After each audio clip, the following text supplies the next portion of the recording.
Now I would like to discuss one of the major causes of inner confusion and of the battles going on in the psyche.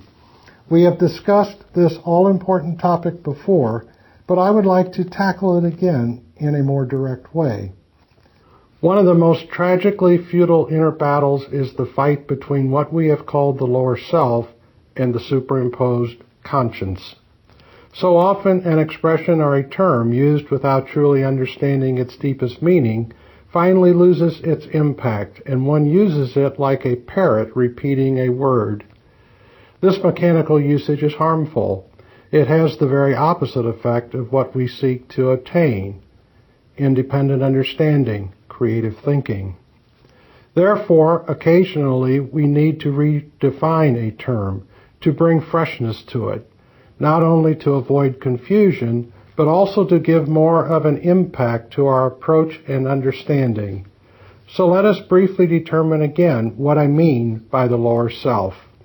The lower self is not only that part of human nature where faults and character defects lie. It also includes something more subtle and less definable. The best way to describe it is as an emotional climate of egocentricity. Regardless of good intentions, unselfish acts, considerate attitudes, this inner world of egocentricity continues to exist.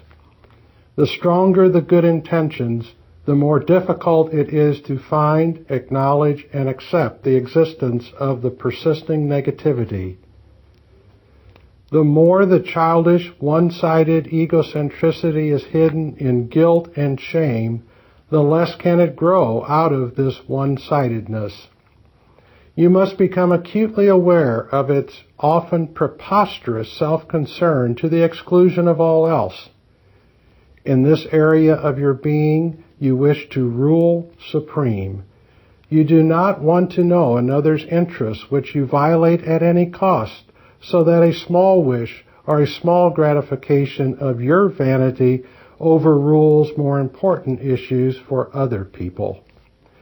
True, you do not often act by it, but in your half-conscious wishes and aims, you do react from this lower self. The problem is much less the existence of the lower self than the nature of your attitude toward it. Your shame and guilt are a result of one of those misunderstandings I mentioned which prohibit growth and unfoldment. The misunderstanding comes from the idea that you, of all people, really should have already completely overcome the lower self, and no such childish, preposterous selfishness and self-concern should have a place in you. Thus you start an elaborate system of self-deception and pretense which brings you into vicious circles and inner conflicts, destroying your happiness and self-respect. Very few people are reconciled to the existence of their own lower self. They may do so in theory, but are not reconciled to actually owning up to certain facets of it in themselves. Yet only by doing so can it gradually be outgrown. In denying its existence, you overlook its manifestations, how it is indirectly expressed in vague emotions, which are instantly covered up and pushed out of sight. How can you overcome something if you are not fully aware of its specific manifestation? Certainly not by general theoretical knowledge of its existence. Due to your shame and guilt about your lower self and the consequent hiding of it, you do everything to nourish its continuance with dire effects on your personality. You prohibit the very thing you most want to grow out of it.